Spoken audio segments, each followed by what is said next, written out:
بسم اللہ الرحمن الرحیم۔ السلام علیکم فرینڈز، یہ عرب انفو چینل میں آپ سب کو خوش آمدید کہتی ہوں۔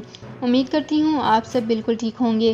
آج کی ویڈیو میں کرونا وائرس کے ریلیٹڈ بہت ہی امپورٹنٹ اناؤنسمنٹ آپ لوگوں کے ساتھ شیئر کرنے والی ہوں کہ رمضان مبارک کے شروع ہونے سے پہلے ہی مزید 11 مساجد سینیٹائز کر دی گئی ہیں، اور اس کی تمام تر ڈیٹیلز آپ لوگوں کے ساتھ آج کی ویڈیو میں ہی ڈسکس کر رہی ہوں۔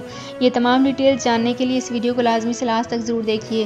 تو فرینڈز کرتے ہیں اپنی آج کی ویڈیو کو سٹارٹ۔ سب سے پہلے میں آپ کو بتاتی چلوں کہ سعودی عرب میں رمضان المبارک کے شروع ہونے سے پہلے وزارت اسلامی امور و دعوت اور رہنمائی مملکت کے 3 علاقوں میں عارضی طور پر بند کی جانے والی 11 مساجد کو سینیٹائز کر کے بحال کر دیا گیا ہے۔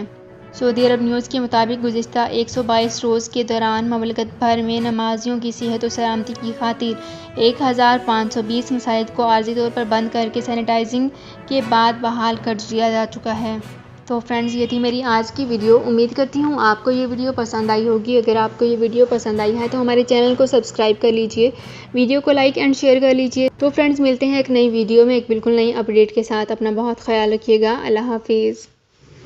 سعودی عرب میں مقیم غیر ملکیوں کے لیے بہت بڑی خوشخبری آ گئی ہے۔ اب کوئی بھی شخص جو اپنے ملک جانا چاہتا ہے اور اس کا اقامہ ایکسپائر ہو یا اقامہ ویلڈ ہو، شرکہ بند ہو، مسسہ بند ہو یا کفیل چھٹی نہ لگا رہا ہو یا کوئی بھی مسئلہ ہو، تو آپ ہمارے ساتھ رابطہ کریں۔ ہم انشاءاللہ آپ کو 3 دن کے اندر اندر ایمبیسی کے ذریعے آپ کا خروج لگا کر آپ کو آپ کے ملک واپس بھیج دیں گے۔ کوئی بھی انڈین، پاکستانی، نیپالین، بنگلہ دیشی، سری لنکن یا کسی بھی ملک کا ہو، وہ آسانی سے بغیر کسی پریشانی کے اپنے ملک واپس جا سکتا ہے۔ جی ہاں، اسکرین پر آپ کے سامنے جو نمبر شو ہو رہا ہے، اس پر آپ کانٹیکٹ کریں۔ انشاءاللہ 3 دن کے اندر اندر آپ کو آپ کے ملک واپس بھیج دیا جائے گا۔ مطلوب کیس والے رابطہ نہ کریں۔ شکریہ۔